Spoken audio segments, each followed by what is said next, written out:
Hey folks, I'm Mike. Do you hate ads? I hate ads. You know what I like? Patreon.com/Inkdependence. It keeps this blog ad-free.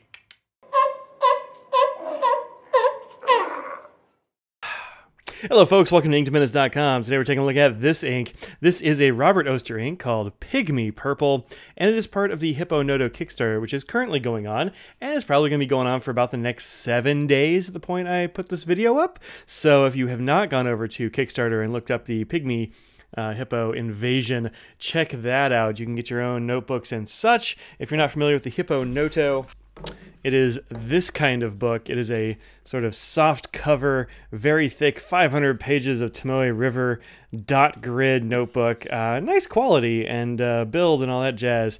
Very nice notebooks. This is actually Audrey's. Mine's dark green. The version that they're having out now is smaller than that one, so it is a Pygmy Hippo, thus this. Also, this is a much lighter, a much pinker, a much more magenta sort of ink than the original Pygmy Purple, which is, I think, actually sold out. And you can actually only get this ink as an add-on to your Pygmy Hippo Kickstarter backing. So, not widely available now, although I imagine if it's just like the other Hippo Purple was, this will probably be available on hipponoto.com. So, you know, keep your eye out for that. But until then, check out this Kickstarter. Here's what this ink looks like on some paper.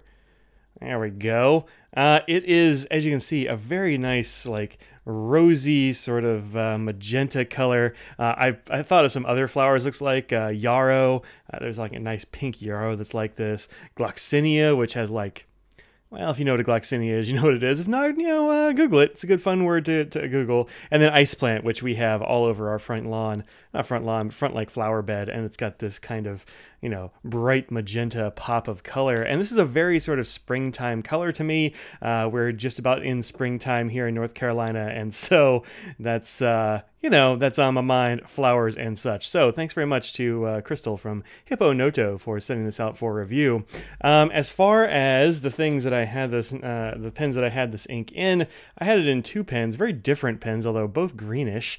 This one is an Eversharp Skyliner 50, which is from the very first round when they brought back the Eversharp Skyline pen, and it only has one nib size, which is kind of like a real wet medium, like semi-flex sort of nib. It's a very interesting pen. The cap seal is not amazing, and so it does dry out a little bit. Sometimes between uses, if I let it sit too long, so you'll notice like right here, like in this M, and some of the darker parts up here with the Robert Oster name bit, that they are very dark and pretty darn sheeny, actually, in the case of that M, for example. So that's this one. The other one is this, which is a franklin-christoph Model 20. This is that jade color that you find every once in a while as a prototype color. I've had this one for years. And this one has a medium sig on it, which is pretty well dead even, like middle wetness. Nothing crazy going on here, but very nice flow and all that jazz. So you can see the difference here and here. You definitely get more, like the color is sort of, I don't know, it seems brighter a bit from this Eversharp. Let's zoom in just a little bit if we can. There you go. Just a little bit brighter from that Eversharp, I think, because it's spreading the ink out more. It's just a broader tip than it is on this one, where it kind of concentrates the color more. But you also get more shading and probably more sheen here than with the medium sig you do. But I think this is a very complicated and kind of cool color, actually. Look at that beautiful magenta. And actually, when you first write with this, it actually goes down much brighter. So let's do a little bit of writing here. Like that fresh there. And then as you can see, it sort of darkens fairly quickly to this sort of magenta. So it goes down brighter than it ends up being. Maybe it's hard to see on camera, but it does have that feeling in real life. Not like one of those iron galls or anything like that. There's nothing crazy going on here, but it does go down lighter and then dry to a darker color. So flow medium, maybe slightly wet on this one, I think. Performance, fairly mild bleed on the 20 pound. Here is that 20 pound paper. And as you can see, this one started out really dark with the Eversharp. Probably just hadn't used it in a little while, and that ink tends to like dry up just a little bit in the nib and concentrate. It's a very wet feed and that sort of thing. Sort of keep up for that medium, that sort of semi-flex nib. No real feathering, a couple here and there, but this is 30% recycled, and this paper is pretty bad quality. It's whatever your office buys for free. This definitely did behave better than like the Dole Dam above it, which just is kind of a mess. Under here you have the medium sig, which is definitely much more controlled, more consistent in terms of color the way through. And then on the back, you can see this bled through just a little bit, especially that top line. But keep in mind, that's a very wet pen, so it's not super unexpected. The medium sig here at the bottom, which is a much more normal sort of flow and line width and that sort of thing. This one didn't really have any problems. A couple, bleeds here and there, but not that bad. All right, so that's the 20-pound paper. While we're looking at other paper, let's go ahead and look at some others, because I wrote down here that it's got mild shade and sheen. So this is an Ink Journal Tomoe River edition, and you can see here from the Skyliner and from the Franklin-Christoph, you get very different, actually, I was going to say different, but very similar color palettes. You get more sheen here, I think, on this one. I can get some of that sheen to show up on camera. We'll see if it does.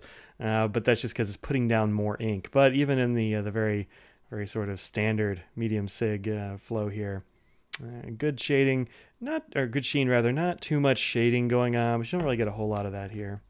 All right. Here's an Inky Fingers book. This is a currently inked book. You can't get these anymore, but it is wheat straw paper.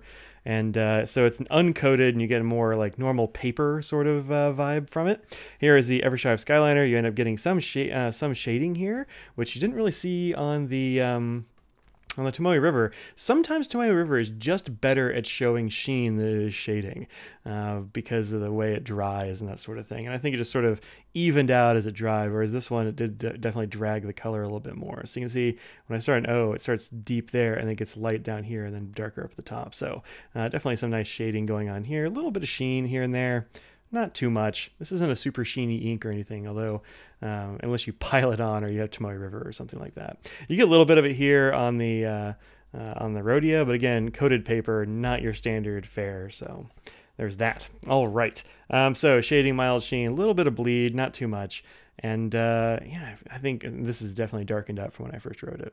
All right, let's go ahead and do a water drop test, and then we will...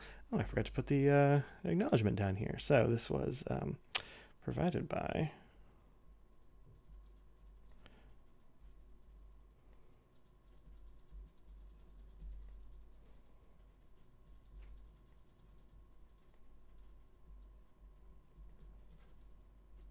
There we go. All right, let's go ahead and do the water test, and then we'll take a look at the chromatography and a bunch of similar sorts of inks. I pulled a bunch of magentas for this this comparison, so that'll be fun. All right, let's get some magenta on there. Get a little shake around. Let it do its work.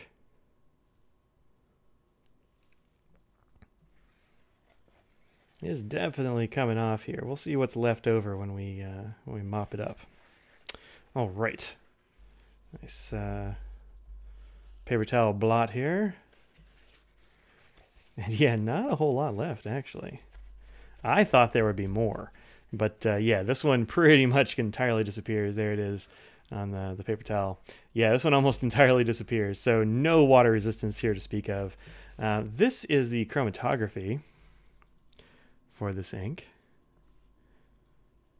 And you can see it started out down here. Most of the magenta is up there, but there was a fair amount left down here at the bottom where it started. So I actually thought it'd be better over here, but there you go. You can't always trust the chromatography to see what you're going to see when you put some water on it. There we go. Also, an interesting thing about this, while this looks like a fairly complicated ink with all kinds of like pink and purple tones and that sort of thing, when you do the chromatography, it's all just one shade basically. Maybe a little bit of like super bright purpley pink fluorescent bit right in here, but not much. Just kind of straight up magenta. All right, so let's take a look at a bunch of color comparisons here. There we have it on a Colordex card. This is Robert Oster's Pygmy Purple.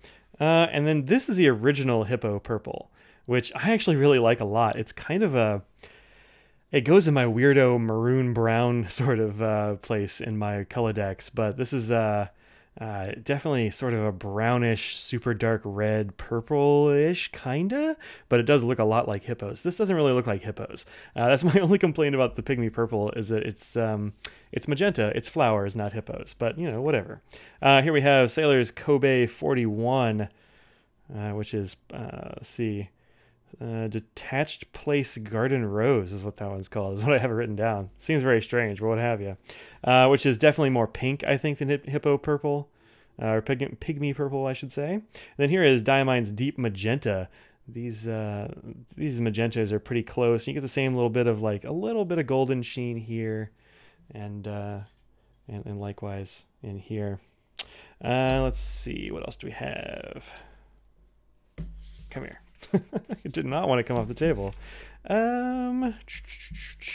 Here's one you don't see very often. This is Organic Studios' Emily Dickinson, which I think is actually a beautiful pink and kind of like a super bright magenta, maybe a fuchsia actually is what you've got here. Fuchsia versus magenta, I think, in that Emily Dickinson. And then here is Ackerman number 12, which I'm not going to try to say that. I don't know what that word is, but magenta for sure. And these are actually fairly close, I think. This one seems to shade a lot pinker than this one does. It goes lighter and probably not as dark, but nonetheless, very nice. All right. We have here, here's a weirdo I decided to throw in just because it's a fun ink. But this is Diamine's Music Edition, Music Collection Handle. Handel, Handle? I'm going to say Handle, which is totally strange. Actually, probably closer to the original Hippo Purple, although much more. This is sort of the medium stage between these two, I think. But you get this crazy green sheen. Anyway, whatever. It's not really that close when I have it under bright lights.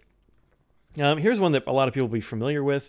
This is Pilot Irishizuku Yamabudo, which is a very popular one. Lots of sheen on this one. I think way more sheen on Yamabudo than you get from Pygmy Purple, at least in most uses. If you pour it on a coated paper, you're going to see a lot more.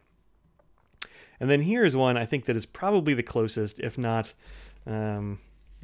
for this one, this number 12. That's actually very, very close. But Califolio Andronopal. Here's the big difference between Andronopal and Robert Oster's Pygmy Purple. Robert Oster's Pygmy Purple doesn't feel terrible on my nib. I do not like the way Andronopal flows. It's very, very dry, and I am just not... I've tried to use it a couple of times. I haven't even been able to use it long enough to review it, honestly, at this point, just because it's so dry. Whereas Pygmy Purple has really nice flow, and I would suggest Pygmy Purple over Andronopal if you can get your hands on some Pygmy Purple. I know a lot of people love Andronopal, but it's not my jam. All right, so this has been Robert Oster's Pygmy Purple. Thank you very much to Crystal at Hippo Noto for sending this out for a review and for me to play with. I will see y'all later on. Y'all check out this Kickstarter while it's still going on. Maybe get your hands on one of those Hippo Notos in a couple of various different sizes.